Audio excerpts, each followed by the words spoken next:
A todos. Pues vamos a arrancar, si les parece bien, con Luis, que nos cuente un poco sobre su investigación, sobre qué han encontrado en este traslado de la escuela a las pantallas, cómo hemos venido avanzando, qué hemos aprendido.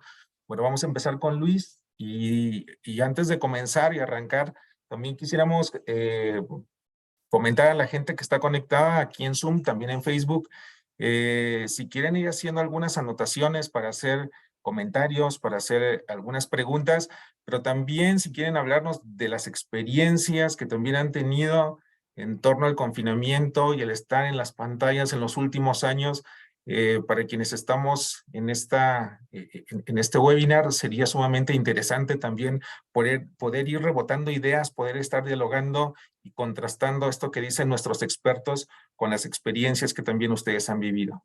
Así que nuevamente bienvenidas, bienvenidos y adelante, Luis. Vale, pues muchísimas gracias y gracias por la invitación como siempre. Vamos a presentar un poco los resultados, digamos, como de una serie de investigaciones que realizamos, ¿no? De cara a la pandemia. Y más allá de deprimirles, yo creo que es detonar la reflexión, porque seguramente ya Silvia, Juan Carlos, ¿no? Todos estarán ahí platicando de un poquito posibilidades a partir de esta realidad, ¿no? Entonces, pues iniciaré rapidísimo, ¿no? Compartiéndoles justo uno de los primeros estudios que estuvimos trabajando. Es un estudio, pues que logramos una muestra bastante interesante de casi 300,000 personas. Y pues lo que tratamos de ver es cómo estaban los estudiantes a nivel, digamos, de percepción de aprendizaje, ¿no? También en cuestión socioemocional y finalmente también en cuestión, digamos, como del uso de la tecnología. Entonces, algunos de los productos que obtuvimos, y aquí es importante mencionar, ¿no? Ahí en colaboración con la Confederación de Escuelas Particulares, ¿no? Estuvimos viendo y pues encontramos algunas cosas interesantes, como por ejemplo, se pensaba que los colegios particulares iban a perder el 18% de alumnos, y en realidad lo que encontramos, por ejemplo, fue un fenómeno muy interesante de movilidad, ¿no? O sea, sí hubieron colegios que perdieron, pero otros que ganaron. Y también yo creo que un punto aquí importante es mencionar justo que el tema, al menos desde los particulares, era el tema de mora, ¿no?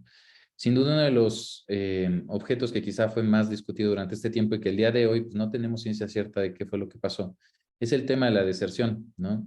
En el estudio lo que encontramos es que 1 de cada 4 estudiantes decían que iban a dejar de continuar con sus estudios. Digo, gracias a Dios esto vemos que evidentemente no sucedió, ¿no? Y también pues lo que encontramos fue que al menos la estrategia federal tuvo un alcance limitado, más allá de que fuera bueno o mala, tuvo un alcance muy limitado, ¿no? Encontramos que 5 de cada 10 estudiantes y docentes en educación básica lo utilizaron y solamente 1 de cada 10 en media superior. Yo creo que eso es importante. A partir de eso, algunos resultados que hacen eco también en la cuestión en particular de educación básica es básicamente lo mismo, ¿no? Al preguntar en esta autopercepción sobre logros de aprendizaje, uso de la tecnología y bienestar, lo que vimos es que las variables que mejor explicaban la percepción sobre estas tres grandes como, digamos, como metas, ¿no? Eran variables relacionadas con la parte emocional, ¿no? O sea, vean cómo está ahí riesgo psicoafectivo, resiliencia, ¿no? Como variables que mejor explicaban. Ahora, no por eso mencionar que también habían otro tipo de variables relacionadas en específico con la evaluación del aprendizaje, que eran las que mejor explicaban esto. Y aquí mencionar que justo una de las grandes áreas de oportunidad que vimos en las encuestas, este tema de la evaluación, ¿no? Era muy difícil mantener procesos de evaluación a la distancia. Pues imagínense, digamos, esta consecuencia. Pero pues bueno, no nos queríamos quedar solamente en la cuestión, digamos, como de número, de percepciones, sino que buscamos hacer un estudio que replicara los resultados que año con año se venían dando a través del INEE, el extinto INEE, y lo que se nos ocurrió fue aplicar los mismos instrumentos que utilizaba el INEE para ver y hacer una comparación antes y después, digamos, de qué es lo que sucedía en la pandemia, ¿no? Porque pues la percepción está interesante, pero para tratar de digamos, como dimensionar un poco qué es lo que pasó, pero ahora sí en términos de aprendizaje, ¿no? Entonces, sí mencionarles que hay otros estudios, ¿no? Que hacen este tipo de análisis, pero sobre todo eran muchas simulaciones, ¿no? Ahí está también un estudio muy famoso de Felipe Evia, ¿no? Que lo que hizo fue con una escuela en Jalapa o con un grupo de escuelas en Jalapa, hizo una medición y entonces vio que justo había, digamos, influencia importante de la pandemia en los aprendizajes, pero nosotros lo que buscamos fue tratar de obtener una muestra un poquito más grande y pues al final logramos tener una aplicación de 165,000 casi cuestionarios válidos a lo largo de México. La mayoría eran del centro del país, del occidente. Ahí apoyó mucho la Secretaría de Jalisco y también del norte del país, ¿no? Tuvimos mucha representación. Se dan cuenta, la muestra es muy similar a la demográfica que tenemos en México, ¿no? 9 de cada 10 estudiantes en públicas y 1 de cada 10 en particulares. Entonces, lo interesante, y aquí respiren un poco, es ver justo los resultados, ¿no? Y si vemos ahí la penúltima columna, esas eran las medias que se reportaban en el año 2018 y 2017. Una diferencia de, vamos a decirle, de 5, todavía de 10 puntos, pues no es despreciable, pero no está mal. Pero si vemos la media calibrada, planea en el año 2021, cuando se hizo este estudio, vean la caída de puntajes. Tenemos ahí, por ejemplo, en media superior, una caída pues casi de 100 puntos, una desviación estándar. Es brutal. O sea, estamos hablando de meses de equivalente. Entonces, sobre de eso también podemos reportar los resultados en términos de nivel de desempeño. Y lo que encontramos de manera general, fíjense, el nivel 1, lo que queremos es que no aumente. Y lo que vimos es que desde primaria hasta media superior, pues aumentó, ¿no? 20%, 10%. Ahí tenemos un caso extraño de lenguaje y comunicación de secundaria, 30%, 20%, ¿no? Y lo que queremos es que haya, hasta cierto punto, un, eh, un decremento, más bien un incremento en personas que estén clasificadas en niveles satisfactorio y sobresaliente. Pues si vemos las cifras, está muy fuerte el panorama, ¿no? Encontramos, por ejemplo, en media superior, lenguaje y comunicación, un decremento de 31% de estudiantes clasificados en estos niveles y de un incremento de 32%. Entonces, si lo vemos así, antes teníamos en media superior aproximadamente, según si no me equivoco, 4 de cada 10 estudiantes caían en no satisfactorio en lenguaje y comunicación, y derivado de estas mediciones de pandemia, que pensemos que es una muestra pues un poco grande, sobre todo yo creo que dos cosas muy interesantes, que no fue controlada, es decir, que podías tú aplicar y hacer trampa y aún así salieron estos resultados, y que fue parte de escuelas y colegios que se ubicaban en el norte del país y en el centro, eh, regiones que ustedes conocerán que típicamente tenían los mayores puntajes.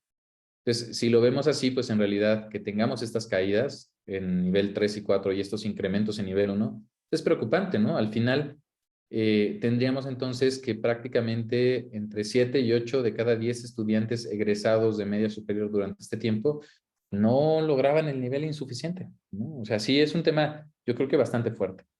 Ahora, más allá de esto, también realizamos otros estudios cualitativos, ¿no? Y lo que nos dimos cuenta es que es mucho más complejo que solamente ver el logro de aprendizaje, ¿no? Y estas variables asociadas, sino que también vimos que dentro de las casas, ¿no? Hubieron aprendizajes muy importantes, ¿no? Por ejemplo, ahí tenemos una entrevista con un Aristeo, con Aristeo, un artesano de Santa María de Colotepec, que le preguntamos qué cosas crees que aprendieron a lo mejor contigo que si hubiera estado en la escuela no hubiera podido aprender.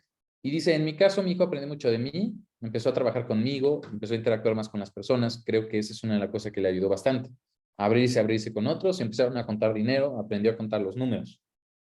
¿En algún momento te preocupó la calificación? Pues sí, todo al principio queríamos hacerlo todo como lo pedían, pero luego vimos que aprendían cosas más útiles conmigo. Entonces, hubo muchos aprendizajes en casa, ¿no? Derivado de las relaciones que había con los miembros de la familia, ¿no? Yo creo que eso fue una cosa muy interesante. Y también se abrió la casa, la escuela se abrió a la casa, ¿no? Más allá de si tuvieran Zoom o no, inclusive el WhatsApp, que es a quien le debe el Sistema Educativo Nacional durante ese tiempo, ¿no? Pues se abrió, digamos, la escuela, la casa, ¿no? Y ahí recuerdo justo, y con eso voy cerrando, una historia de Oaxaca, de un chico que es hijo de una señora taxista, ahí en Puerto Escondido, ¿no? Que él pues estaba tomando clases y en realidad pues llegó un momento que dijo, pues sabes qué, como que ya no le veo sentido a la escuela, ¿no? Y se le ocurrió y dijo, mira, mi padrino tiene un terrenito lleno de palmeras con cocos. ¿Y si me pongo a vender los cocos? Y entonces empezó a vender cocos y cocos y cocos y cocos. Pues narra su mamá que llegó un momento que él empezó a ganar más que la mamá. Imagínense eso. Entonces el niño le dijo, ma, yo estoy ganando más que tú, entonces ¿para qué voy a la escuela? ¿No? Y la mamá, pues sin argumento, le dijo, está bien, pues dedícate a la venta de coco, ¿no? Y hablas con él y es muy interesante porque con estas palabras me dice, oye, ¿qué pasó? ¿Seguiste? Y me decía, pues mira, en realidad este proveedor, mi tío, ya no me cumplió, entonces tuve que buscar otros dos proveedores que me dieran un mejor precio por los cocos y lograr entonces que el costo de mis cocos o de lo que compraba, ¿no? Fuera, digamos, como coherente con lo que vendía. O sea, una serie de argot y de lenguaje muy interesante que en realidad nos dejó, digamos, como brutalmente sorprendidos, ¿no? Entonces, bajo esa perspectiva, en realidad la pregunta es, ¿y entonces cuál es la función de la escuela? No tiene sentido, ¿no? O sea, si lo pensamos en términos de movilidad social, pues también un aprendizaje yo creo que muy interesante fue justo que, pues, la escuela se está quedando chica, ¿no? Entonces, hubieron muchos áreas de oportunidad, pero también hubieron muchos aprendizajes, ¿no? Este niño yo creo que nunca va a olvidar que con ese dinero, déjenme decirles, se le ocurrió después comprar un terreno, ¿no? Entonces compró un terrenito y su mamá le dio chance y lo que pasó curiosamente es que regresando, ¿no? De la pandemia, yo le pregunté, oye, ¿y qué sigues vendiendo cocos? Y me dijo, sí, pues yo sigo la verdad vendiendo cocos, me va muy bien. La verdad es que pues tengo que ir a la escuela y eso me sonó como mucho a deseabilidad social, ¿no? De tengo que ir mucho a la escuela, pero pues yo estoy a punto de pagar mi terreno, ¿no? Entonces, dejó muchas cosas muy interesantes también como de retos y de aprendizajes, ¿no? Pero digo, alrededor de esto yo les diría, ¿no? Que creo que una cosa importante y que seguramente es lo que mis compañeras y compañeros van a empezar a platicar, ¿no? Es que sí es importante reconocer que hubo estas pérdidas. Qué lástima que no se hizo una estrategia a nivel nacional para saber realmente estas carencias o estas falencias que se lograron durante este tiempo.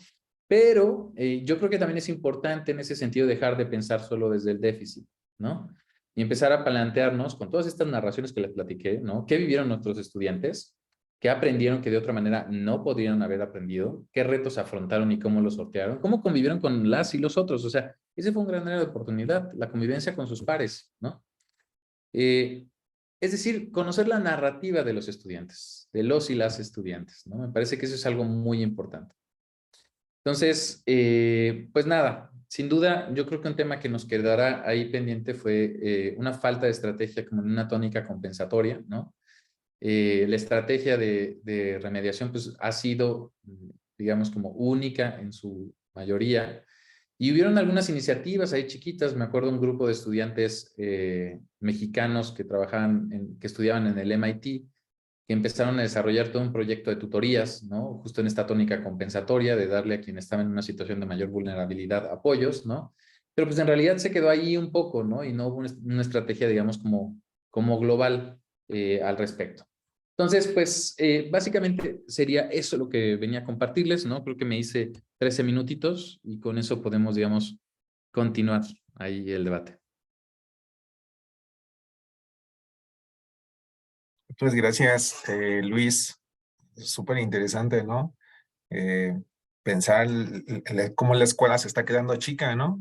Y cómo la escuela también se está abriendo, pues es necesario. Ya era un tema pendiente, ¿no? Empezar a abrir la escuela hacia afuera y empezar a tener esta dialogicidad entre la escuela y las cosas reales de la comunidad. Así que muchísimas gracias, Luis. Pues vamos a continuar con Yolanda, que también ahí seguramente desde otro lugar, pues trae una experiencia sumamente interesante. Así que adelante, Yolanda. Muchas gracias. Intentaré compartir pantalla. Nada más me dicen si se ve, por favor. ¿Sí? Ok. Bueno, muchas gracias. Quiero agradecer primero a la invitación, por supuesto, a Juan Carlos Aliteso, la oportunidad de abrir este espacio de diálogo, como siempre. Me parece que desde la Secretaría de Educación lo que compartiremos pues tiene que ver con lo vivido a nivel macro, ¿no? A nivel sistema educativo estatal y lo que hice un poco fue organizar estos aprendizajes en 5 grandes áreas o temas, ¿no? Y bueno, creo que estos grandes temas tienen que ver con que aprendimos a cuidar, aprendimos a confiar, aprendimos a consultar, aprendimos a corresponsabilizarnos y aprendimos a comunicar. Desde esta lógica plantearé los aprendizajes y los retos que identificamos como sistema educativo y que me parece que la pandemia pues visibilizó no solamente las condiciones institucionales, sino las condiciones sociales y culturales que son parte de nuestro sistema educativo de quien asiste, en este caso, a la educación formal, ¿no? ¿Cómo aprendimos a cuidar y qué aprendimos? Me parece que lo que aprendimos en primer lugar fue a priorizar la vida, ¿no? O sea, no es solamente el tema académico, el tema de contenidos, el tema de un currículum por cumplir, sino a poner a la vida en el centro y no solamente de los estudiantes, sino de los docentes y de todo el personal del sistema educativo, ¿no? Aprendimos a cuidar la salud física, por supuesto, no solamente como ciudadanos, no solamente como papás, como maestros. Creo que la salud física y emocional que todos tuvimos que aprender a trabajar y a reconocer emociones nuevas en un contexto totalmente nuevo, con una incertidumbre permanente, ¿no? Creo que algo que no fue sencillo, no solamente el autocuidado, sino el de verdad cuidar a nuestros docentes y alumnos en condiciones principalmente de vulnerabilidad. También a cuidar los recursos materiales e infraestructura, o sea, cómo estuvimos viviendo el vandalismo permanente en nuestras escuelas, el daño en las infraestructuras, qué teníamos que hacer para poder cuidar los pocos, muchos, buenos o malos recursos en términos de infraestructura educativa. Había que cuidar. Entonces, me parece que también es un gran aprendizaje y que en cada uno, bueno, pues se fueron implementando diversas estrategias. ¿Qué retos identificamos justamente en el presente y en el futuro a partir de este aprendizaje? El primero, pues obviamente tiene que ver con sostener una estrategia efectivamente amplia de autocuidado y de manejo de las emociones de los docentes, el personal y los estudiantes y las familias. Es un asunto que lo estamos viendo ahora día a día como efecto de la pandemia, ejercicios de violencia estructural, de violencia simbólica, de muchos tipos de violencia que efectivamente están dentro de las instituciones y que obviamente tenemos que sostener una estrategia que atienda un ejercicio para lo socioemocional. Creo que otro reto tiene que ver para aprender a cuidar es estrategias focalizadas en aquellas zonas y contextos y condiciones de vulnerabilidad, en donde las brechas y los datos que ya Luis antecedió de las brechas de aprendizaje son tan amplias, pero están focalizadas en contextos especiales o de gran vulnerabilidad, que obviamente se requiere implementar estrategias focalizadas para evitar que esta brecha sea mayor. Quiero compartir brevemente y creo que tiene que ver justo con lo que también aprendimos a escuchar y tiene que ver con los siguientes aprendizajes o los siguientes temas. Creo que hemos identificado autores o personas que han acompañado este devenir de la humanidad y que efectivamente tenemos que aprender a, como decía Maturana, a que cuando esto desaparezca, de verdad tengamos una tarea colectiva para generar un convivir no trágico, sino armónico, ¿no? Entonces, en este sentido, tiene que ver con este cuidado mucho más armonioso que tenemos que seguir generando o apuntalando. El otro aprendizaje tiene que ver con que de manera general aprendimos a confiar. Aprendimos a confiar en la capacidad de las personas, en la capacidad de las instituciones, en la capacidad de los tomadores de decisiones pero también en la capacidad de un docente que en lugar de estar conectado en la computadora, prefería ir a la casa de sus estudiantes e ir darle el material para que pudiera acercarse a los contenidos, o confiar en aquel director que decidió dejar a los intendentes a no ir a la escuela porque había un riesgo real y entonces estaban falleciendo personas, a tomar decisiones, a confiar que en el micro y en el meso y en el macro hay personas capaces de tomar decisiones con base en información sobre todo, y que de alguna manera, de manera creativa, flexible, pues cada uno de ellos gestionó sus condiciones para sobrevivir o sobrellevar la pandemia. Pero algo que por lo menos en Jalisco sí logramos identificar es que había 2 años, un año antes, un ejercicio sin saber que venía la pandemia, y el señor secretario de alguna manera lo ha colocado también, en donde un año antes en los consejos técnicos estuvimos trabajando con los colectivos en educación básica en especial para conformar comunidades de aprendizaje. Cuando llega la pandemia, el ejercicio para la autonomía y la toma de decisiones que comentaba anteriormente, pues fue relativamente un poco más sencillo que en otras latitudes, en otros espacios del país, ¿no? Entonces, menos, independientemente de eso, había herramientas para que el colectivo se empoderara, el colectivo pudiera tomar decisiones desde la conformación de sus CAP, que le llamamos comunidades de aprendizaje y para la vida. Entonces, era confiar en ellos. Este aprendizaje me parece fundamental y que es una de las cosas que sí tendremos que seguir fortaleciendo. Y obviamente confiar para enfrentar la incertidumbre y el diálogo y la reflexión. No sabíamos qué venía, era vivir la semana a semana, tomar decisiones, el protocolo, cuál va a ser la ruta, quién ingresa, cuántos ingresan, qué estrategia, ahora en grupos pequeños, de entrada, el tomar la decisión en Jalisco de ser la primera entidad, de irnos, de cerrar las clases, ¿no? O ser la primera entidad de decir, híjole, no vamos a cerrar las escuelas porque no queremos perder estudiantes y vamos a empezar con asesorías, con grupales, con ejercicios distintos para poder atender a nuestros estudiantes, ¿no? Entonces, efectivamente, los retos que vemos, pues tiene que ver con cómo ahora, en el presente y a futuro, seguimos ofreciendo herramientas y procesos para fortalecer la autonomía responsable de los colectivos, porque queremos seguir confiando en ellos, porque sabemos de sus capacidades y sabemos de su autonomía responsable a partir de tomas de decisiones con argumentos y con sustentos. Otro reto tiene que ver con fortalecer la gestión dialógica de los aprendizajes para que de manera consciente, ojo aquí, me parece esto clave, todos aprendimos algo. El problema es dejarlo en el tintero. Pareciera muchas veces que estos aprendizajes que ya pasamos durante 2 años, en este momento, en el presente, se esfumaron.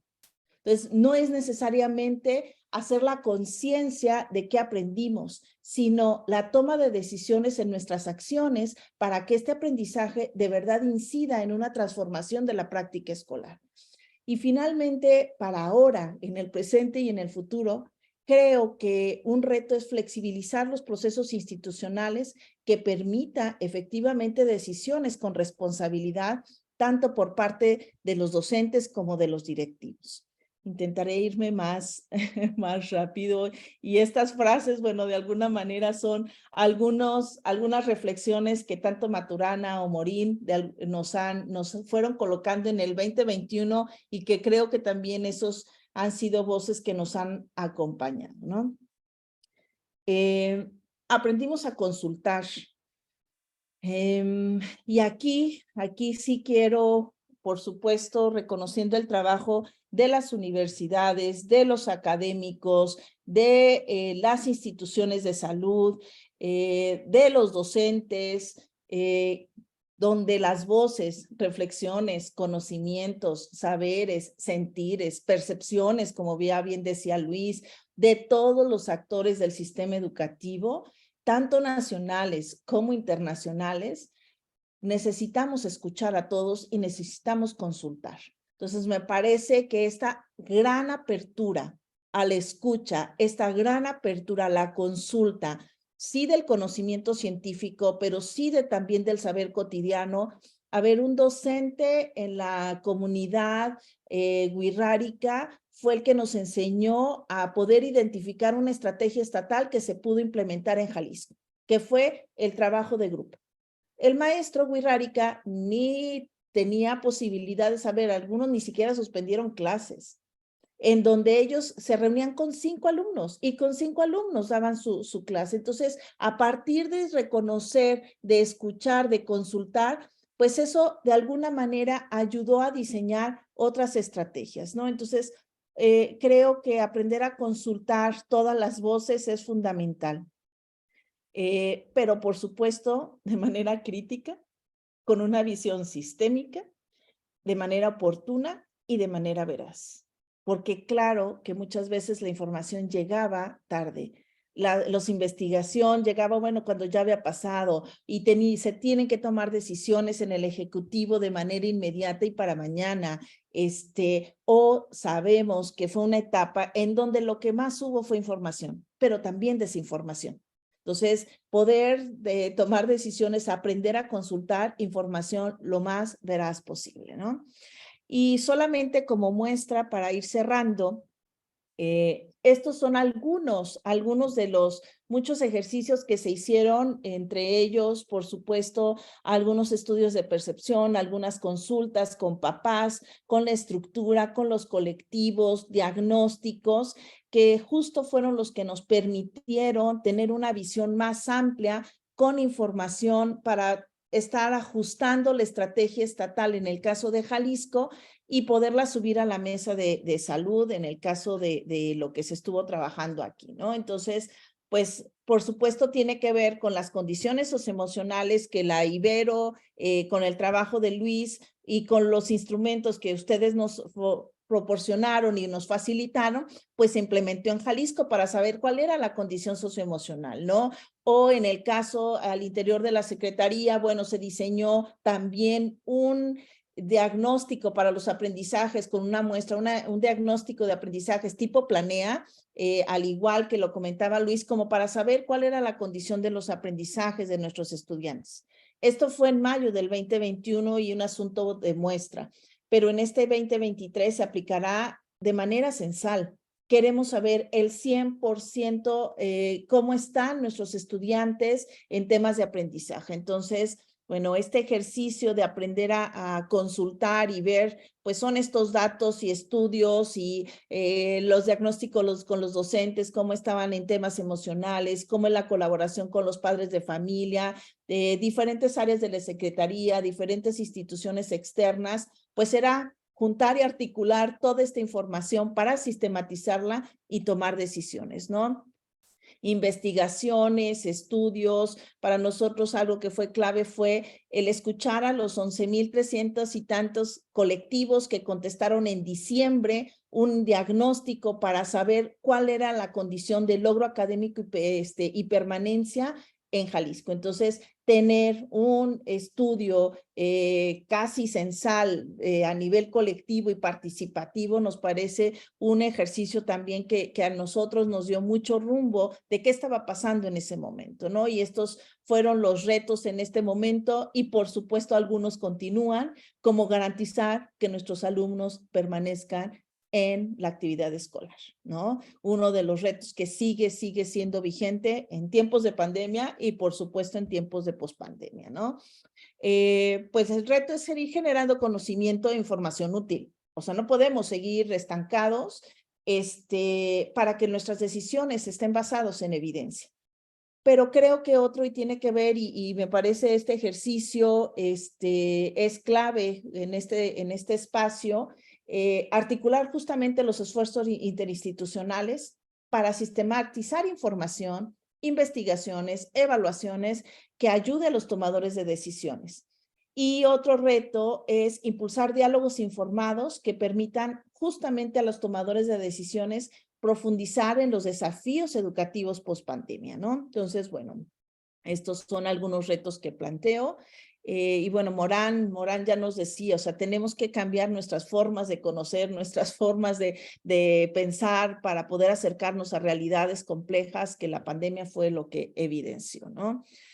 El tema de la corresponsabilidad, el tener una mesa permanente de salud para poder discutir con todos los actores y tomar decisiones, el poder impulsar los protocolos de actuación por parte de todas las áreas, de todas las instituciones, que de alguna manera nos hacían responsables de asistir o no a una plaza, de asistir o no a una escuela, de que el director pudiera convocar o no a sus docentes, a sus estudiantes, según la condición sanitaria, etcétera, ¿no? Y por supuesto, el asunto de la familia. El asunto de la familia fue clave en este momento y bueno, pues el rol y el valor de la corresponsabilidad de las familias pues se potenció y ese es el reto también, cómo lo conservamos, cómo permanecemos con este ejercicio de la corresponsabilidad de las familias, ¿no? Se tiene una estrategia llamada Recrea Familia, que justamente surge a partir de la pandemia, ¿no? En Jalisco decimos, bueno, se requiere seguir apuntalando y fortaleciendo estos ejercicios.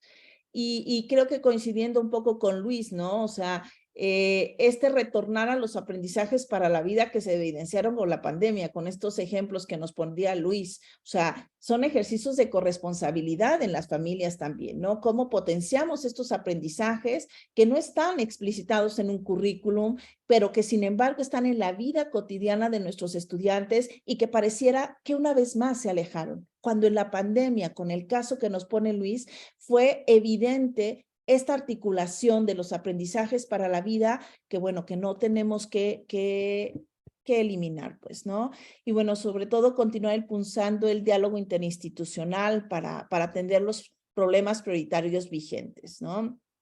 El asunto de la comunicación, diferentes estrategias que se dieron y los retos, me parece que hay que seguir fortaleciendo los canales de comunicación, en este caso, con todo el sistema educativo, pero a nivel social también con otras instituciones, ¿no? Y bueno, creo que aquí lo que se trata con estos grandes apartados que quise colocar, estas grandes temáticas, creo que es favorable que estos aprendizajes y retos en el presente y en el futuro se enfoquen principalmente para garantizar los derechos de nuestros niños, niñas y adolescentes y jóvenes, ¿no? O sea, si de esto no hemos aprendido, entonces creo que difícilmente vamos a garantizar estos derechos de nuestros niños, ¿no? Entonces, en esto, más que dar datos y números que están ahí puestos los estudios y son públicos, sí quise compartir estas reflexiones genéricas, ¿no? De cómo de verdad este aprendizaje o estos aprendizajes no tienen que quedar en el tintero.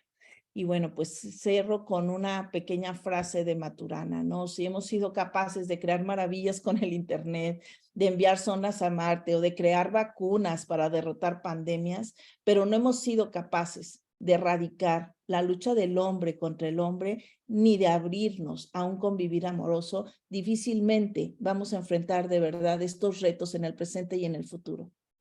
Tendremos que seguir caminando con estos aprendizajes que nos unieron, estos aprendizajes que nos convocaron, estos aprendizajes que nos invitaron a pensar juntos y a trazar rutas disruptivas, nuevas y novedosas.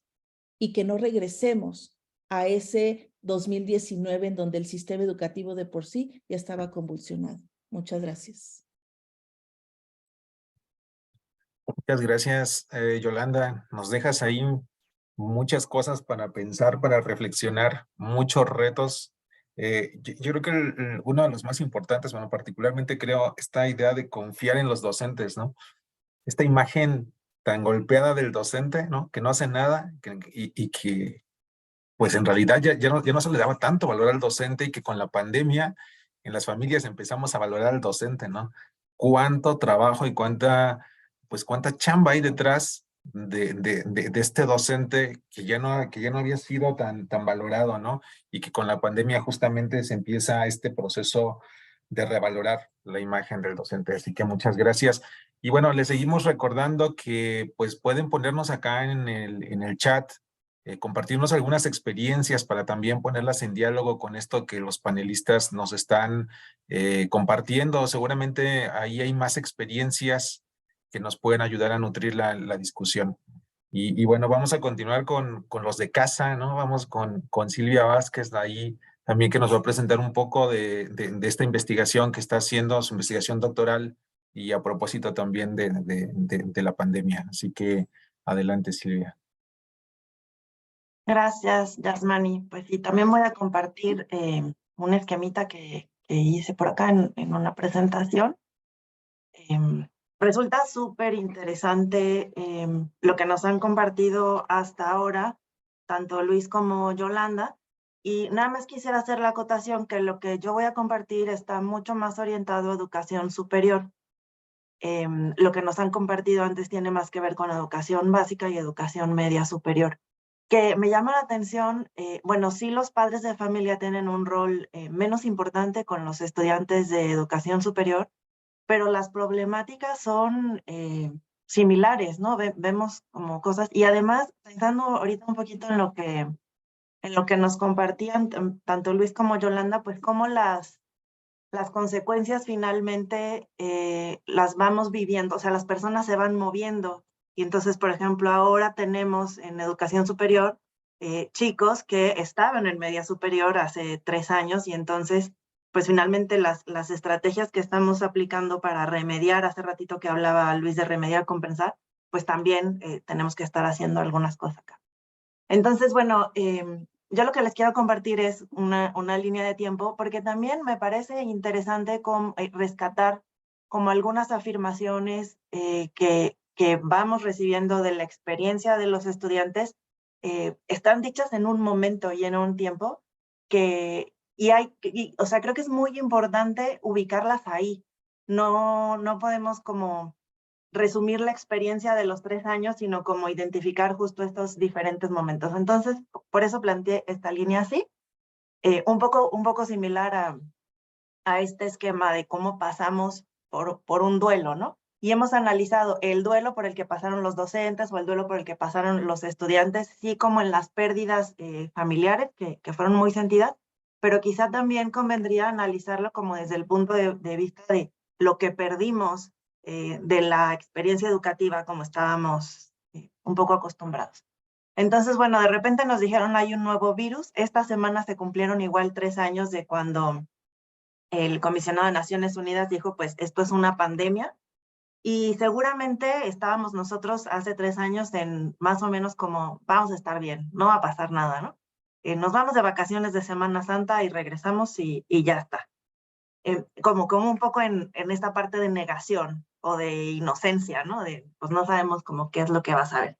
Nos vamos a pantalla y entonces entramos en rabia, ¿no? Y entonces nos preguntamos por qué no nos preparamos antes o por qué no nos preparamos diferente. Teníamos ya iniciativas para tener más grupos en línea y para tener como otras estrategias que seguramente si los hubiéramos hecho con mayor celeridad, el cambio hubiera sido menos dramático.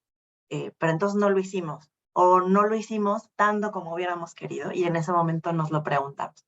Y cuando pasaron un poco estas semanas, entonces ya luego nos preguntábamos, bueno, pero ¿qué va a pasar, no? ¿Hasta cuándo vamos a estar en este modo? En ese momento, creo que coincidirán conmigo que la experiencia en cualquier nivel era de cansancio, de frustración. Algunos días fue como divertido, pero ya después de un rato, bueno, nosotros tenemos el dato de alguien que dijo, no voy a volver a estar en una videollamada cuando esto acabe. Y seguro que muchos tuvimos esa sensación y enos aquí en videollamadas, porque además después pues ya les hemos encontrado la ventaja, ¿no? Pero sí los estudiantes refieren que hubo un tiempo en que los profes no sabían qué hacer. Dejaban trabajos y más trabajos y no se daban cuenta que los estudiantes tenían que trabajar el triple y que estaban todo el día en la computadora y luego todavía les dejábamos tarea para hacer en la computadora y lo que ya no querían hacer era estar ahí. Y los estudiantes no se daban cuenta que los profes también nos la pasábamos en la computadora y que teníamos mucho trabajo y estábamos tratando de innovar en nuestras metodologías y de tener a todo mundo en la pantalla y preocupados por los que no estaban y preocupados por los que estaban, pero solo estaba la cajita negra y no sabíamos qué pasaba con ellos. Nos dimos cuenta de la gran falta de infraestructura. no nada más en el nivel público, y a mí eso fue algo que no me he cansado de remarcar, como que asumimos que en las universidades privadas los estudiantes tienen la vida resuelta y la realidad es que no. Hay familias que no tienen una buena velocidad o no tenían una buena velocidad de internet en su casa y no tenían una computadora para cada quien y tuvieron que ir resolviendo y al principio resolvieron para una semana y luego tuvieron que resolver para 3 meses y luego pues tuvieron que resolver para 2 años o más, ¿no? Y ahora como la cosa cambió, pues también han tenido que resolver distinto. Entonces, la otra, ya por último, como en esta etapa, lo que observamos fue que la experiencia previa, o sea, la manera como se había construido la experiencia en los meses o años anteriores, determinó también cómo se vivió esta etapa. Quien tenía malestar, se exacerbó. Quien no tenía tanto malestar y había tenido una experiencia más o menos positiva, entonces no la pasó tan mal. Y ahí lo que nos queda, creo, a las instituciones es como, bueno, hay muchas particularidades de las que no tenemos control, pero de las que sí tenemos control, ¿cómo nos preocupamos porque la experiencia de los estudiantes sea buena para que si hay una contingencia o ante cualquier otra contingencia, entonces no sea tan grave lo que pueda suceder? Después entramos en este periodo que curiosamente nos gustó llamarle la nueva normalidad. A mí honestamente nunca me gustó ese término porque bueno, si es normal o no es normal y queremos que sea así o no, pero así se conoció. Acá los estudiantes referían, pues no, ya salía bien, los profes ya sabían qué hacer, tenían como buenas dinámicas. Hubo algunas clases que ni siquiera noté que era por videollamada, ¿no? La cosa ya era natural, ya teníamos como los tiempos, los profesores se preocupaban por tener más cercanía, se adecuaron las clases, incluso empezamos a tener algunas cuestiones de semipresencialidad, especialmente en laboratorios primero, y luego, bueno, como algunos grupitos o grupos, pero no tan grandes, empezamos a organizar algunas cosas. De todas maneras, había como alguna preocupación, unos estudiantes nos decían, es que a los profes se les acabó el menú, ¿no? Y cuando se les acabó el menú de la innovación, entonces regresaron a dejarnos muchos trabajos y muchas lecturas y mucha cosa. Pues claro, porque en esta cuestión de la innovación, pues se acaba, ¿no? En algún momento y quizá ya no supimos como qué hacer o qué repetir y qué no. Sin duda, generamos nuevos hábitos que han sido muy valiosos. Por ejemplo, los grupos de comunicación. Creo que ahora todos los profesores, alguna de las primeras cosas que hacemos es tomar acuerdos con nuestros estudiantes sobre cómo nos vamos a comunicar. Vamos a usar el correo institucional, tienen que estar al pendiente y entonces ahora todo el mundo tiene que estar al pendiente de eso o de la plataforma. Y entonces los profes que antes no sabían cómo usar la herramienta de mensajería de la plataforma, ahora ya saben. Ya es como el nuevo hábito de estar comunicado a través de un WhatsApp, un Telegram, el correo, alguna cosa de eso. Incrementó sustancialmente la facilidad para usar aplicaciones, herramientas digitales, plataformas. Al principio, recuerdan, había como una gran confusión, ¿no? ¿Qué uso? El Google, el Zoom, el Moodle. Había como demasiada variedad y los profesores estábamos buscando la mejor plataforma, pero eso generaba mucha confusión en los estudiantes. Creo que hemos ido alcanzando cierta estabilidad. Las mismas plataformas también evolucionaron para facilitar la vida a las empresas, a las escuelas, a las familias para comunicarse mejor. Y entonces, pues ya está como muy instalada el uso de estas herramientas. Las relaciones interpersonales también son de otro modo. Quizá si un compañero de trabajo falta en este tiempo por más de 2 días, uno ya se preocupa, ¿no? Y a lo mejor antes no.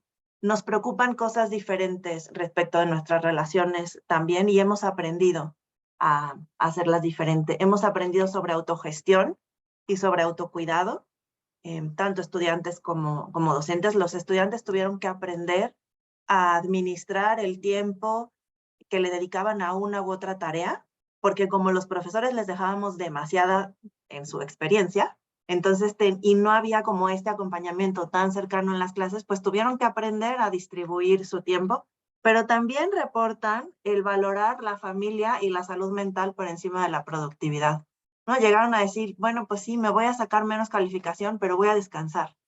O marcar límites, por ahí también decía, ¿no? Los estudiantes que refieren también como estar ayudando a otros estudiantes todo el tiempo hasta que dijeron, ya no más, necesito un tiempo en silencio para mí, necesito no estar en la computadora, necesito no usar el teléfono, necesito salir, caminar, estar con mi familia. Revaloraron el tiempo por el tiempo adicional que tuvieron disponible porque no tenían que transportarse de un lado a otro, entonces encontraron utilidad para ese tiempo y después ya no lo quisieron dejar. Y finalmente, bueno, aprendimos a combinar el trabajo y el ocio, y entonces por eso les decía, después encontramos como cierta ventaja en esta facilidad de las herramientas, porque entonces uno, honestamente, los estudiantes muchas veces están en clase y con la otra pantalla están en otra cosa, que normalmente tiene que ver con el ocio.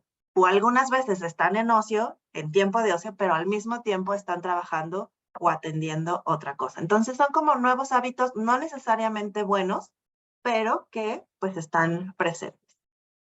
El coronavirus pasa, y lo pongo entre signo de interrogación, porque bueno, ya sabemos que no va a pasar nunca, pero finalmente deja de ser una gran preocupación, ¿no? Ya ahora nos da COVID y pues ya sabemos que nos tenemos que guardar en nuestra casa, esperar 5 días, tratar de no contagiar a casi nadie, y ya está, pero excepto en los grupos muy vulnerables, ya no parece ser una cuestión como tan alarmante. Y estamos aquí 3 años después, y entonces creo que lo que hemos aprendido y los retos que tenemos tienen que ver con la diversidad de modalidades, tanto de trabajo como estudio, y entonces ya nos planteamos como parte de nuestra oferta, y los estudiantes esperan como parte de las oportunidades que tienen, tener clases presenciales, pero también clases en línea y también clases híbridas, sí o sí. O sea, ya no es como la excepción. Hemos aprendido a rápidamente hacer el cambio de modalidad ante una contingencia. Acá en Guadalajara lo vivimos hace un par de semanas con el incendio de la primavera, y entonces en una cuestión de 2 horas dijimos las clases se suspenden, todo el mundo a su casa, pero las clases siguieron.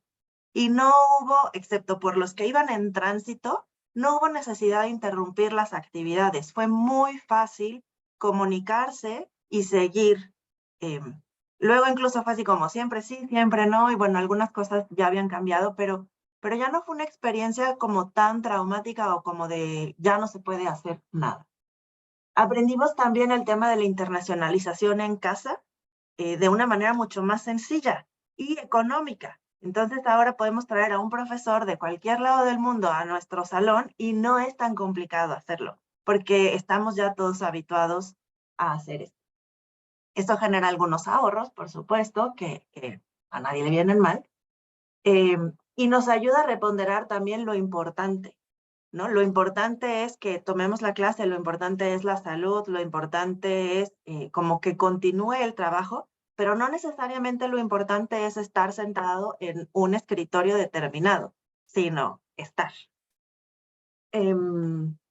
Y bueno, creo que otra área también como de mucha oportunidad es el repensar las actividades extracurriculares. Los estudiantes ya no esperan lo mismo que antes, ya no se inscriben a las mismas actividades que antes, pero también las revaloran mucho más. Son espacios en los que pueden convivir de una manera diferente con otros estudiantes y generar relaciones que a la larga resultan muy valiosas. Finalmente creo que hemos aprendido a fluir, ¿no? A cambiar rápidamente sin que sea doloroso. Creo que sí me quedan algunas preguntas como qué tenemos que compensar y de qué manera y cómo podemos compensar a los que ya se fueron y a los que están llegando y que no sabemos cómo fue su experiencia. ¿Y por cuánto tiempo vamos a tener que estar haciendo estas compensaciones? Sin duda que en media superior ahorita están compensando a los estudiantes de secundaria y en secundaria están compensando a los de primaria, pero los daños que van mostrando nuestros estudiantes, en realidad no sabemos hasta cuándo vamos a poder como decir, ya acabamos, ¿no? No sabemos.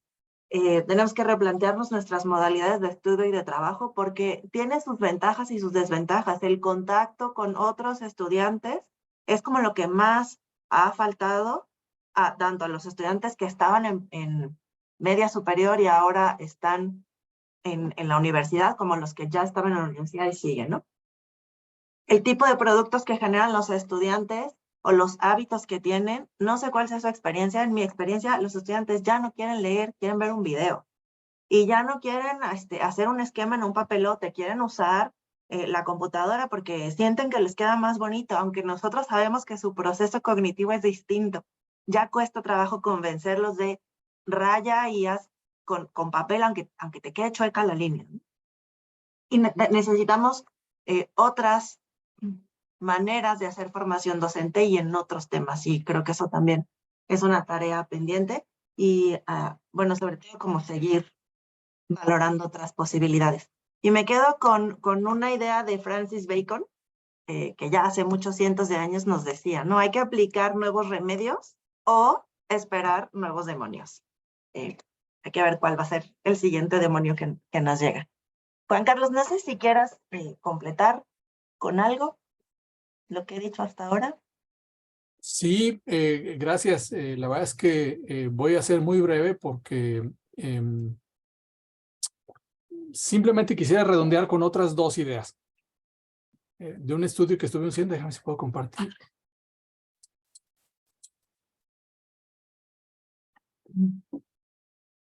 Sí, aquí está. Ya voy. Espero que ya se vea. Y sí, quisiera compartir.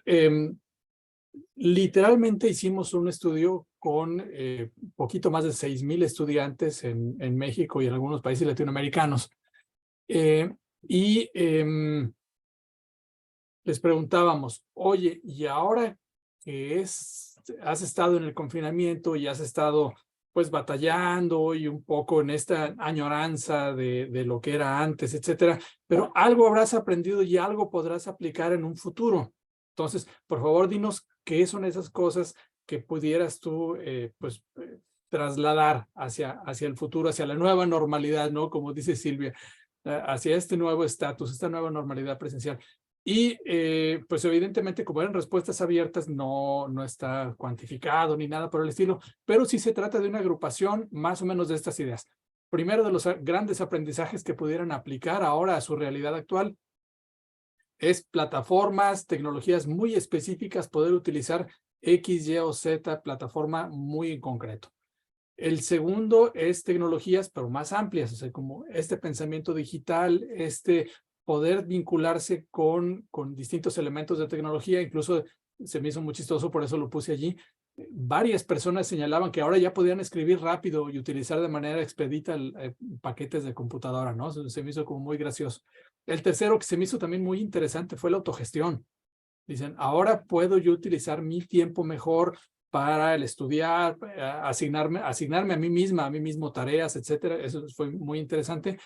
Uno que fue un poquito contraintuitivo, pero pues está allí, fue marcado, fue que daba mejores pautas, habían desarrollado mejores pautas para la socialización, como que ahora podían entrarle mejor, como habían estado intercambiando a través de plataformas, ahora les dan mejores pautas para poder socializar y ser más tolerantes. Eso me hizo también muy interesante. El quinto también elemento, lo digo muy rápido, capacidad de ser paciente, de acoplarse, de adaptarse a lo que el presente y el futuro les está dando. Incluso no faltó quien dijera la palabra resignación, o sea, capacidad de resignarme pues de cómo viene la jugada. Rutinas personales, asignarse horas para dormir, etcétera. Autocuidado, hubo muchas menciones que tenían que ver con ahora me alimento mejor, ahora me doy tiempo para esto, para lo otro, para aquello. Habría que ver qué tanto se puede aplicar en esta nueva realidad presencial. Trabajo bajo presión, trabajo en equipo, capacidad de concentrarse en desarrollar tareas, habilidades de pensamiento, combinar con el trabajo remunerado, laboral con el que estaban allí. Poder identificar información confiable y no confiable, y habilidades de indagación en línea, y un gran montón de personas que dijeron ninguna.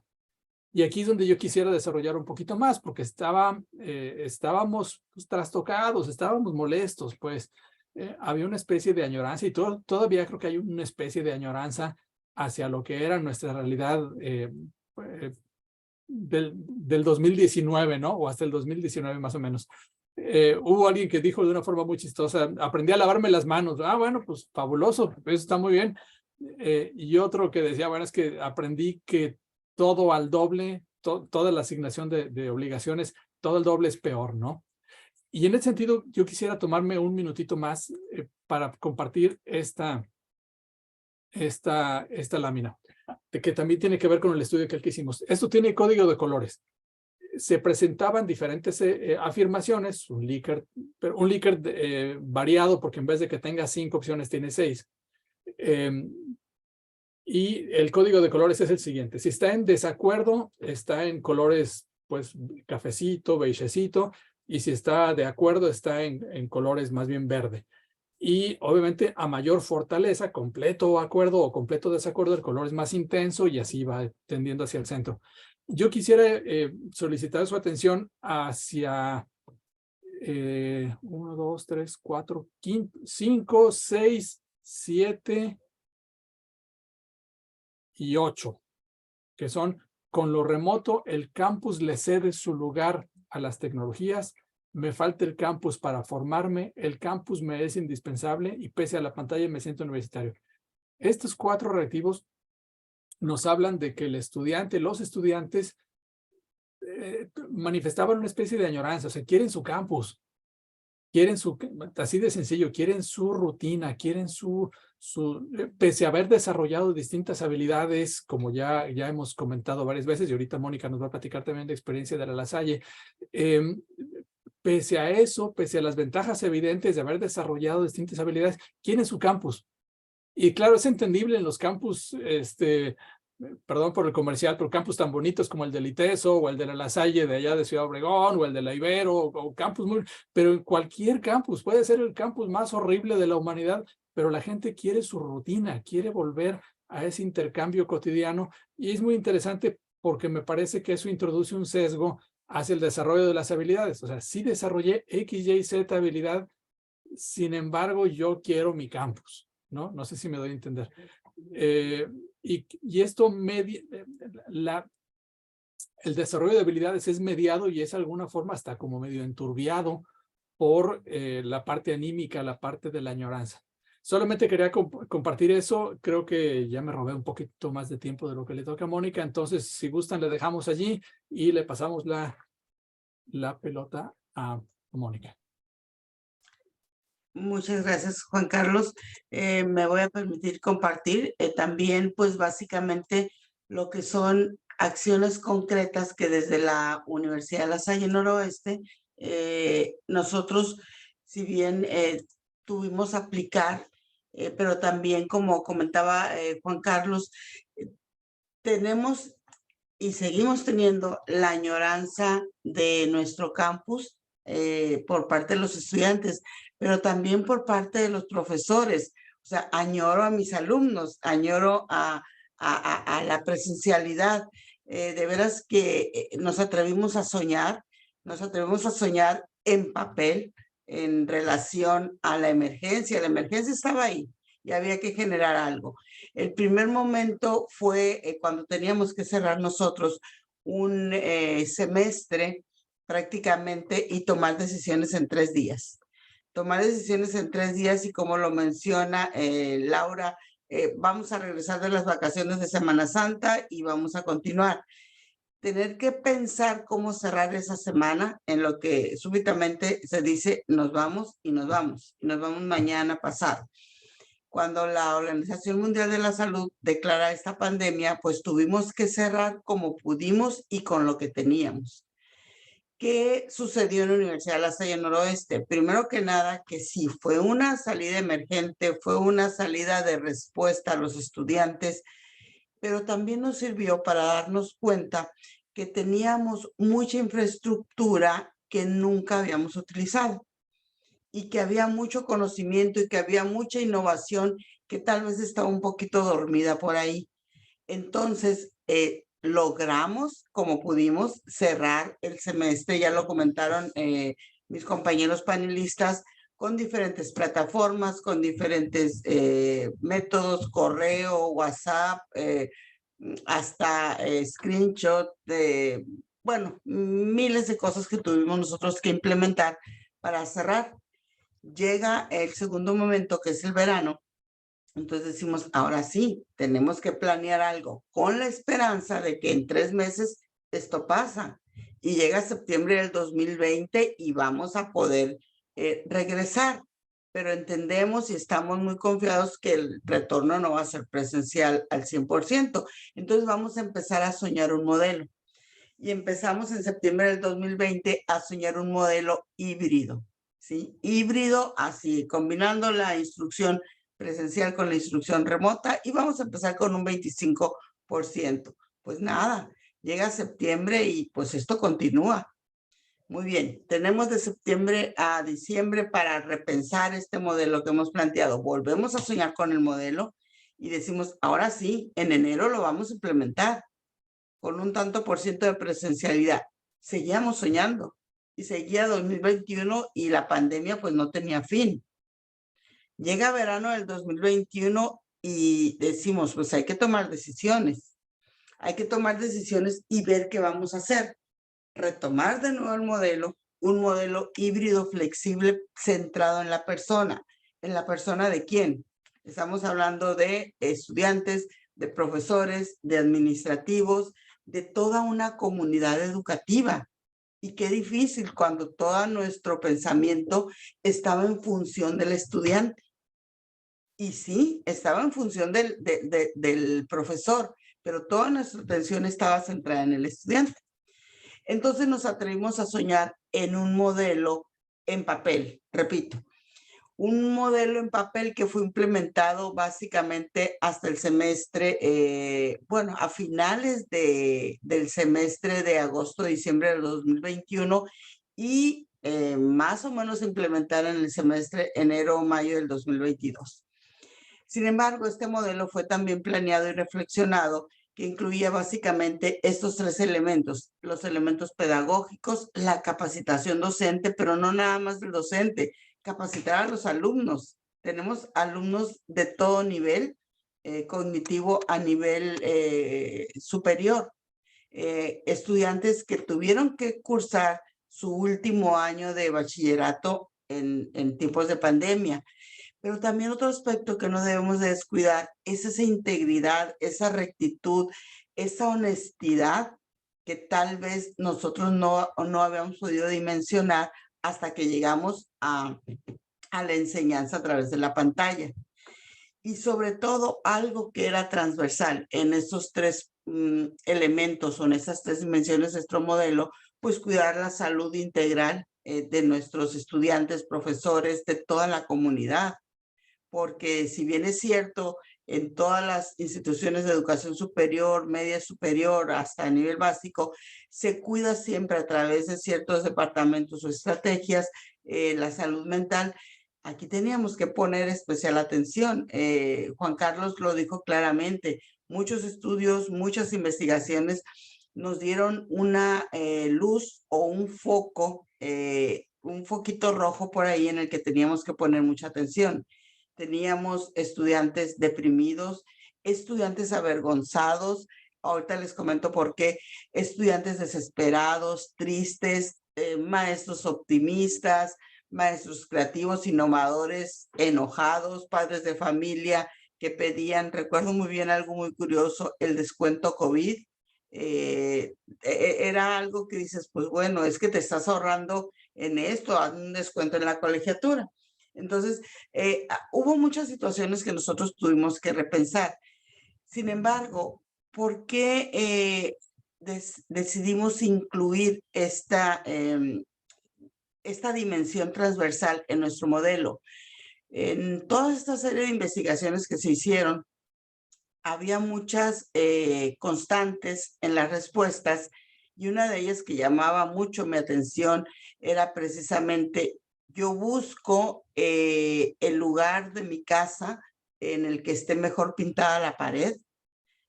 Yo busco que no se vea tanto dónde estoy ubicada, si en mi cuarto, en la sala, o sea, era introducirnos a la vida íntima de nuestro estudiante, que muchas veces, bueno, en la mayoría de las instituciones, sea de gestión pública o privada, pues tenemos diferencias. Y está el que va a tener todo, que generó su oficina, en su recámara, que tiene un espacio, que tiene todo, hasta una silla ergonómica en la que puede estar cómodamente sentado, hasta el que está buscando el mejor lugarcito para proyectarse, o simplemente no prendo la cámara porque a mí me da pena que vean el lugar donde estoy.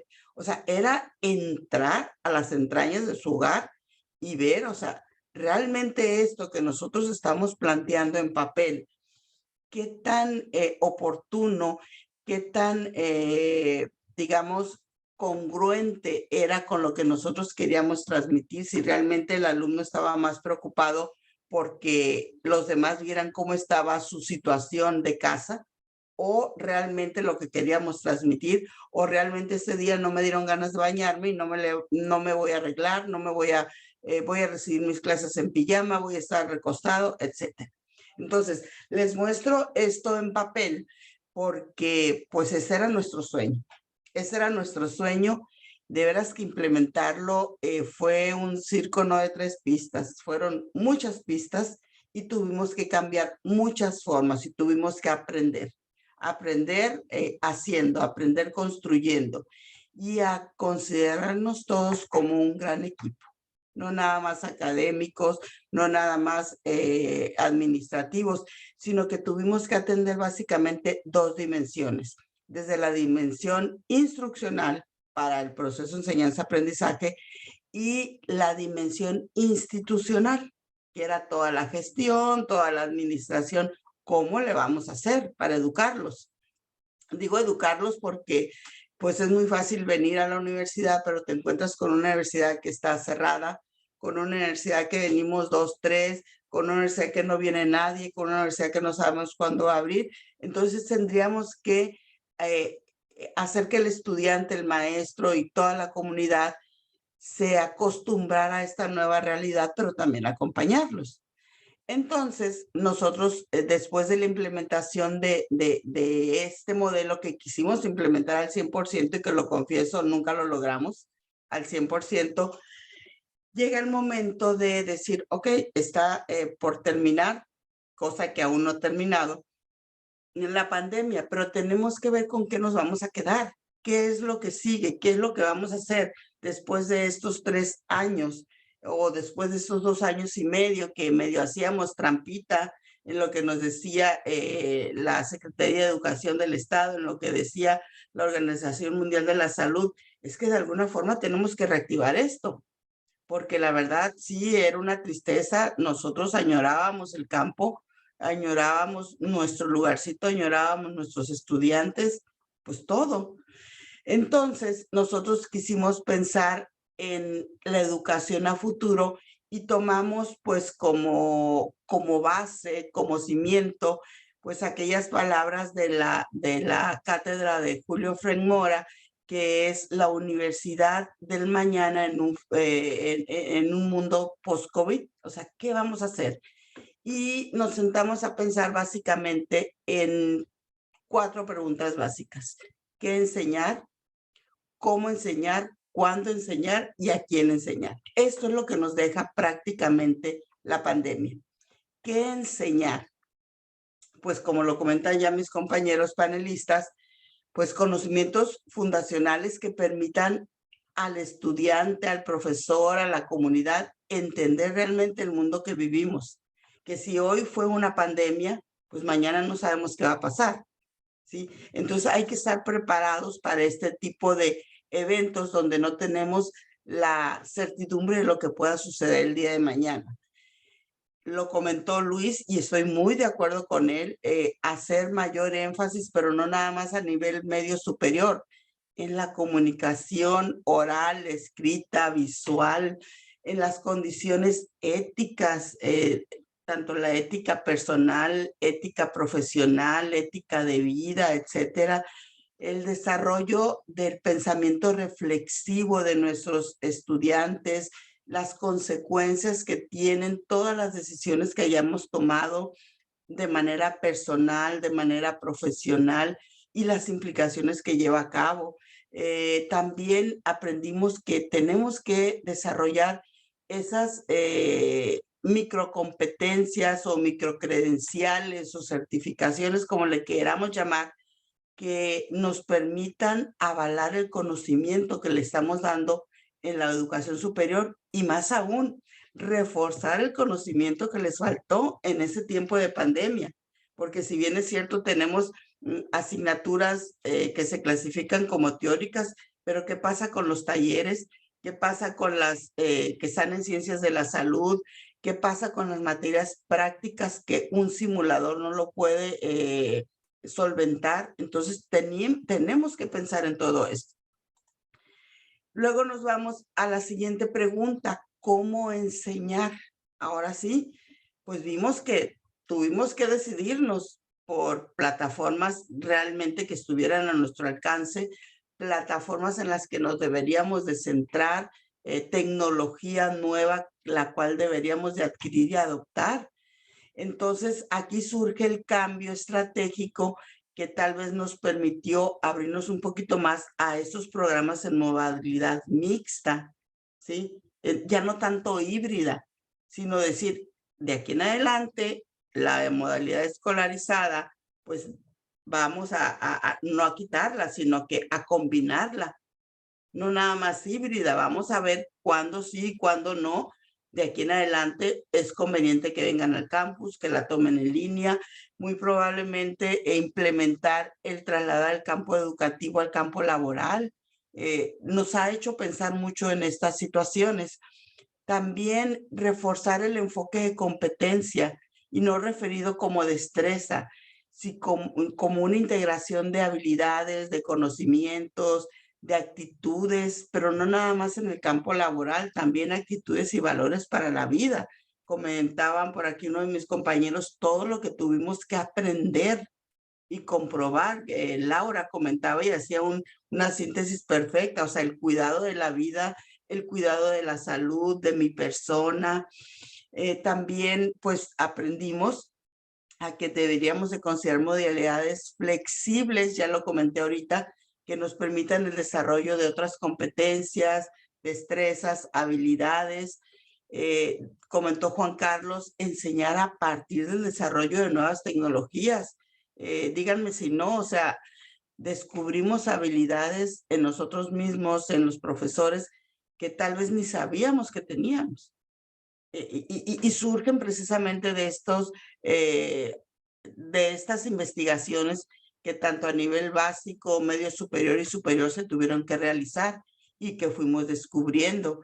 También aquí pues aprendimos a que tenemos que diseñar programas educativos bajo esquemas interactivos, utilizando espacios virtuales, impartir conocimiento a través de la simulación, la realidad virtual, que ahorita está tan de moda.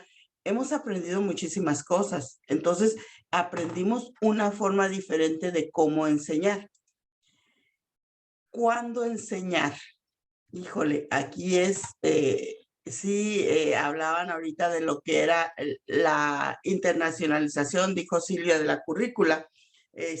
¿Cómo tenemos que aprovechar todo esto que surge después de la pandemia?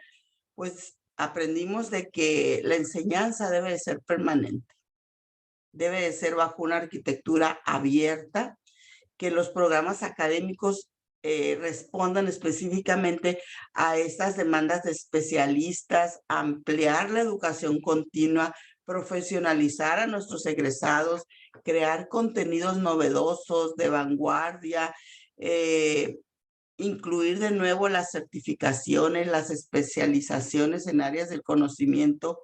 Eso es lo que ahorita nos está demandando y que nos ha dejado la pandemia. Pero también es muy importante a quién enseñar. A quién enseñar, y creo que este fue un gran problema que tuvimos y que lo hemos podido solventar sobre aquellos que están más vulnerables y que no tienen la misma condición de recibir esta educación en un mismo contexto. En un campo universitario, tenemos pues de todo nivel socioeconómico de estudiantes, pero no nada más el nivel socioeconómico en relación al poder adquisitivo, sino también las condiciones de vivienda, los lugares donde no tienen una buena conexión, los lugares donde les va a fallar el internet. O sea, ¿a quién entonces debemos enseñar y cómo debemos enseñar? Pues debe encaminarse a esta preparación de líderes emergentes, que salgan adelante con lo que tienen y que aporten, que innoven desde sus recursos, personas que se integren fácilmente, dejar atrás aquello que en un principio nos revelaron investigaciones de que me apena proyectar mi lugar donde aprendo, me apena que vean dónde vivo, o mi cámara es de las mejores, el maestro me pide 2 cámaras, una para mi espacio de examen, por ejemplo, y otra para mi espacio para ver si realmente estoy haciendo el examen con honestidad. O sea, y el que no tiene una cámara, el que no tiene un teléfono, el que nos mandaba todo por fotografía. Entonces tenemos que aprender, tuvimos que aprender a que nuestros estudiantes formaran esos grupos de esas comunidades de aprendizaje, que aprendieran a interactuar en equipo, que compartieran su conocimiento y sobre todo seguir con nuestro carisma lasallista, que lleva por estandarte pues el compromiso que tenemos por la educación superior, la fe que tenemos en nuestra comunidad educativa, entiéndase por profesores, estudiantes, padres de familia, todos los que entramos en todos los estamentos de la educación superior, la fraternidad hacia nuestros compañeros y el servicio, o sea, pensar en una educación en la que nosotros nos estamos preparando para servir a los demás. Pero ya básicamente como acciones concretas pudiera platicarles muchas, pero prácticamente, ¿qué hicimos ya concretamente? Pues habilitamos y tenemos habilitadas de manera permanente aulas híbridas. Tenemos diseñados programas de capacitación docente enfocados al desarrollo de estrategias que midan tanto el logro de aprendizajes y el cumplimiento del perfil de egreso con los que ellos alguna vez soñaron cuando ingresaron a nuestros programas. La adopción de plataformas digitales ya como propias. También nosotros, por ahí comentaba Silvia, de los correos institucionales, tuvimos que generar correos institucionales para toda la comunidad, para todos.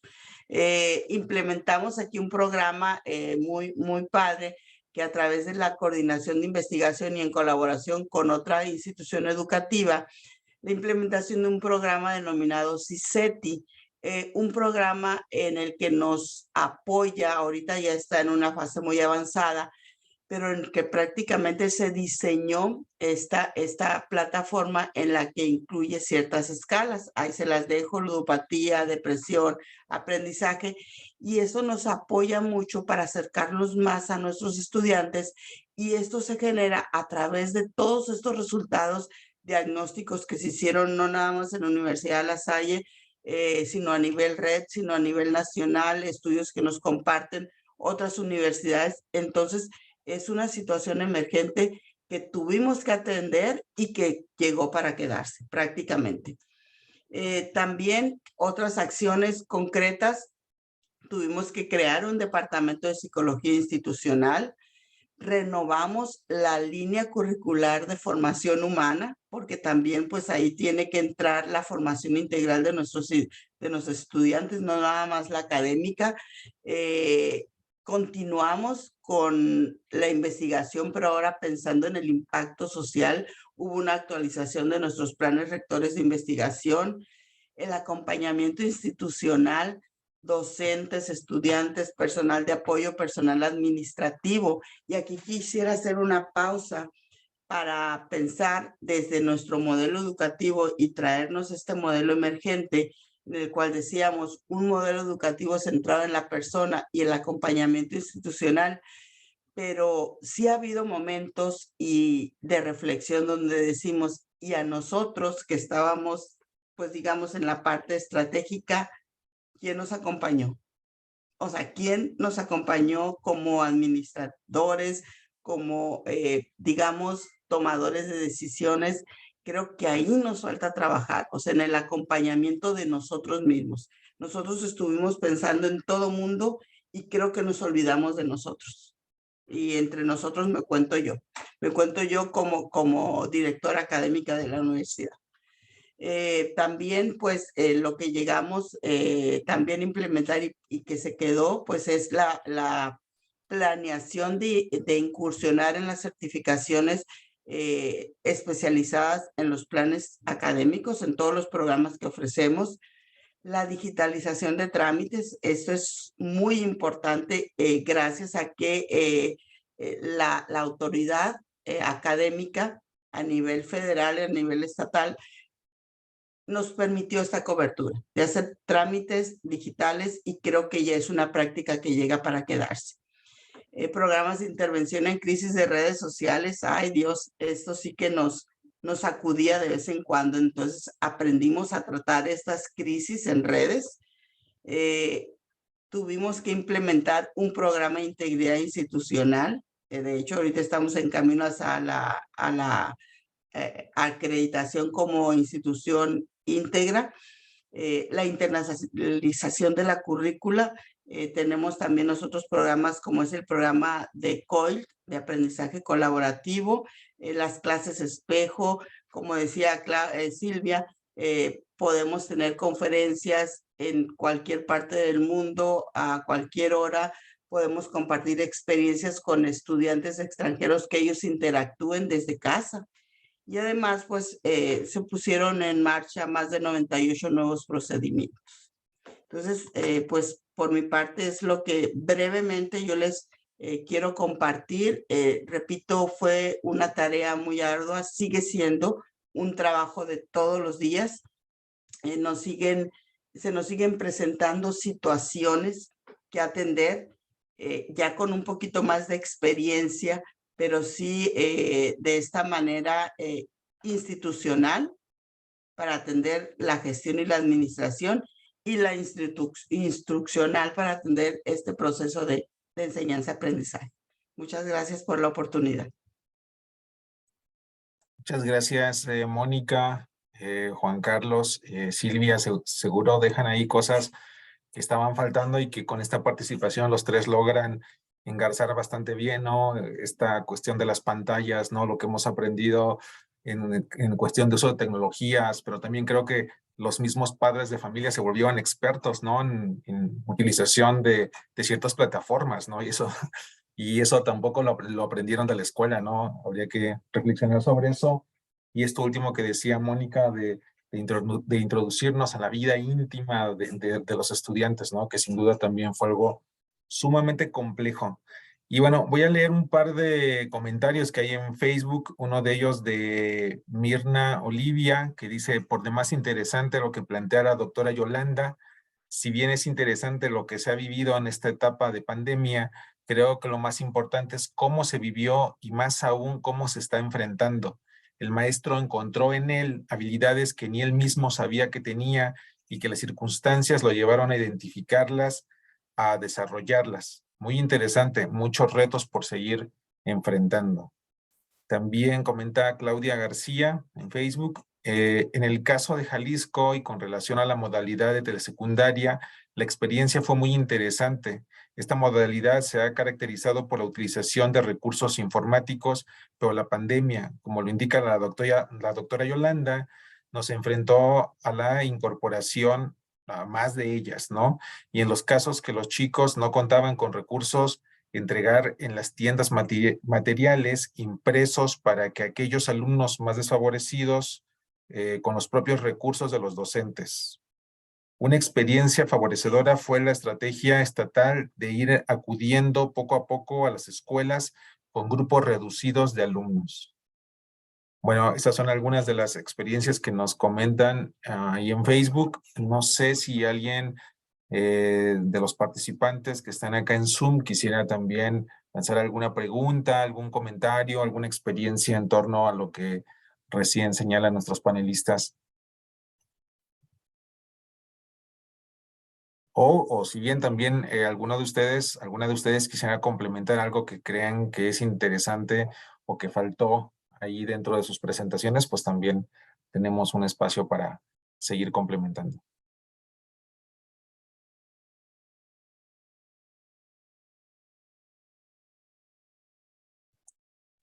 Sí, Juan Carlos. Perdón, mientras alguien se anima, porque además estamos creo que un poquito ya sobre el tiempo, pero muy rápido, solemos pensar que los estudiantes son así como un grupo homogéneo y la verdad es que hay muchísimos tipos, muchísimas trayectorias, muchísimas necesidades, condiciones, etcétera, etcétera. Y yo quisiera dar un dato que me llamó mucho la atención ahorita que está, bueno, en estos días que he estado jugando con las bases de datos. Cuando se les pregunta, oye, tu carrera, tu disciplina que estás estudiando, ¿se presta para este tipo de aprendizajes? Tan sencillo como que los que tienen que ver con ingenierías, las áreas que tienen que ver con la salud y las áreas que tienen que ver con arte, dijeron, no, más del 70%, por ahí 60 y tantos, 70 y pocos por ciento, decían, no, por amor de Dios, no, mi carrera no se presta para este tipo de cosas. Mientras que, por ejemplo, ciencias jurídicas, ciencias sociales, económico-administrativas, etcétera, dijeron, bueno, no es que se preste exactamente, pero puedo tomarlo, ¿no? Entonces, de alguna forma, creo que nos ayuda mucho a redondear la experiencia y redondear cómo le pudiéramos ir haciendo. Le dejo ahí para poder dar espacio a los demás. Gracias, Juan Carlos. Mónica y después Yolanda. Sí, también yo quisiera complementar que la experiencia que vivió la Universidad de La Salle, una experiencia muy positiva desde el área de la formación integral, como nosotros pensábamos que los estudiantes, pues, híjole, ¿cómo vamos a acreditarle créditos deportivos, créditos culturales, créditos de responsabilidad social? Sin embargo, aquí entró de veras que toda la innovación y la práctica de los maestros. Tuvimos conciertos musicales, tuvimos obras musicales, tuvimos concursos de pintura, concursos, hasta galerías de carteles de investigación, de formatos digitales. O sea, vimos otra forma de solventar y sobre todo en el área del deporte. O sea, cómo la maestra o el maestro o el instructor les daba la instrucción a los muchachos, estaban en línea, los mantuvimos ágiles física, mentalmente. Pensamos en un principio que no se iba a lograr y gracias a Dios se logró. Se logró y toda esta estrategia pues permeó hasta el área de la formación integral en todos los sentidos. En todos los sentidos. Entonces creemos que sí hay muchas lagunas, como comenta Juan Carlos, en las materias prácticas, donde de plano dicen ellos la pantalla no, pero también sí logramos por lo menos dar una respuesta a todas esas, a toda la formación de manera no nada más académica que teníamos que cubrir en nuestros estudiantes. Entonces, eso fue un gran aprendizaje para Universidad La Salle Noroeste. Muchas gracias, Mónica. Yolanda. Gracias. Intentando articular y concluir también un poco las reflexiones o articular las reflexiones colectivas. Me parece que tanto el planteamiento de Luis de la importancia de una investigación que aporte datos, que aporte información sólida para la toma de decisiones, sigue siendo relevante. No solamente para educación básica, para educación superior, ¿no? Media superior y superior. Y me parece que ese es uno de los retos que no hay que soltar y que hay que apuntalar y que hay que garantizar una articulación interinstitucional que apunte hacia el mismo lado, desde las diferencias, desde el respeto a nuestras diversidades, desde nuestros enfoques distintos, desde nuestras metodologías también distintas. Me parece que el conocimiento, los saberes que se generan a nivel institucional tienen que seguir siendo un apuntalamiento para lo que venga. Y cerraría con una reflexión que tiene que ver con no esperemos otra pandemia. Es decir, no esperemos una nueva pandemia para hacer estos ejercicios y para poder apuntalar, aprovechemos estos aprendizajes. Me parece que el ejercicio que colocaba Silvia de este recuento histórico, claro que a todos nos fue llevando a muchas experiencias e historias que nos hacen de verdad reconocer que hemos aprendido mucho. La pregunta es, No esperemos una pandemia, porque entonces, ¿en dónde van a estar realmente los aprendizajes de esta que ya vivimos? ¿No? Entonces, sí creo que es un ejercicio que de manera personal, también obviamente institucional, nos invita a este corte de 3 años y saber cuáles son los retos que estamos teniendo enfrente para no soltar de verdad a nuestro sistema, a nuestro aprendizaje, a nuestras escuelas. Sí, hay que pensar la escuela, sí, hay que pensar la universidad y ojalá que lo podamos seguir haciendo en colectivo. Muchas gracias. Muchas gracias, Yolanda. Muy interesante. Y bueno, aquí tenemos una pregunta también en el chat. ¿Consideran los panelistas que hubo una prueba para la vocación de algunos docentes durante la pandemia? ¿Quién dice yo para responder? Bueno, Pregunta antes, de durante y Manuel de después. Jesús. Sí, Luis. Antes, durante y después. O sea, eso no es algo que sea un evento, yo creo que lo que marca la parte de la vocación del docente, ¿no? Con o sin pandemia, yo creo que eso pues es algo que siempre está en juego, ¿no? La parte de la vocación docente. Entonces, digo, sí fue un momento importante, pero más allá de, digo, viendo más como dialógico, más desde Carles Monereo, ¿no? Incidentes críticos y demás, más bien lo pensaría como un incidente crítico que nos hizo repensar nuestra identidad como docentes, ¿no? Gracias, Luis. Por acá estaba Yolanda y Mónica. No, perdón, cedo la palabra porque yo ya participé. Se habían quedado las manos levantadas, No, ¿verdad? no, yo sí nada más para cerrar este comentario de Luis. Ok. Yo creo que no tanto vocación, más bien la honestidad, porque sí tuvimos profesores que dijeron, no, yo no la hago, me retiro, yo no puedo con la pantalla. Entonces yo creo que también juega un papel muy importante la honestidad del docente. Gracias, Mónica. Y bueno, pues yo creo que con esto podemos ir cerrando. Muchas gracias a nuestros panelistas. Nos llevamos muchas reflexiones. Sin duda son temas que vamos a seguir profundizando y seguramente seguiremos avanzando. Como decía Yolanda y Mónica, tenemos que aprender. No vamos a esperar a que venga otra pandemia y seguramente estaremos lanzando muchas iniciativas en torno a esta nueva forma de trabajo, ¿no? Entonces, bueno, pues muchísimas gracias a todas, a todos. Muchísimas gracias también a quienes estuvieron conectados, lanzando preguntas. Y bueno, pues que pasen bonita tarde. Gracias. Muchas gracias.